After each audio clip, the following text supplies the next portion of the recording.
اور لوگوں میں کوئی ایسا بھی ہے جو اللہ کی شان میں بغیر علم کے اور بغیر ہدایت کے اور بغیر کتاب روشن کے جھگڑتا ہے اور تکبر سے گردن موڑ لیتا ہے تاکہ لوگوں کو اللہ کے رستے سے گمراہ کر دے، اس کے لیے دنیا میں ذلت ہے اور قیامت کے دن ہم اسے عذاب آتش سوزاں کا مزہ چکھائیں گے۔ اے سرکش، یہ اس کفر کی سزا ہے جو تیرے ہاتھوں نے آگے بھیجا ہے، اور اللہ اپنے بندوں پر ظلم کرنے والا نہیں۔ اور لوگوں میں بعض ایسا بھی ہے جو کنارے پر کھڑا ہو کر اللہ کی عبادت کرتا ہے، اگر اس کو کوئی دنیاوی فائدہ پہنچے تو اس کے سبب مطمئن ہو جائے، اور اگر کوئی آفت پڑے تو منہ کے بل لوٹ جائے، یعنی پھر کافر ہو جائے۔ اس نے دنیا میں بھی نقصان اٹھایا اور آخرت میں بھی، یہی تو صاف نقصان ہے۔ یہ اللہ کے سوا ایسی چیز کو پکارتا ہے جو نہ اسے نقصان پہنچائے اور نہ فائدہ دے سکے، یہی تو پرلے درجے کی گمراہی ہے۔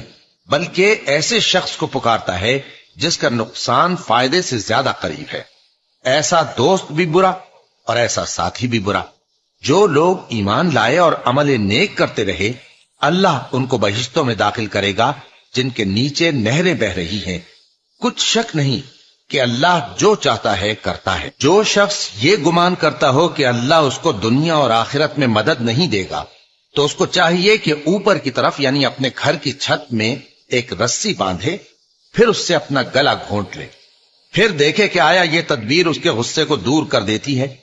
اور اسی طرح ہم نے اس قرآن کو اتارا جس کی تمام باتیں کھلی ہوئی ہیں، اور یہ یاد رکھو کہ اللہ جس کو چاہتا ہے ہدایت دیتا ہے۔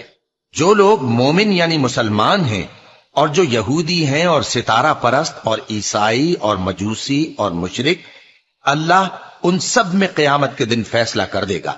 بے شک اللہ ہر چیز سے باخبر ہے۔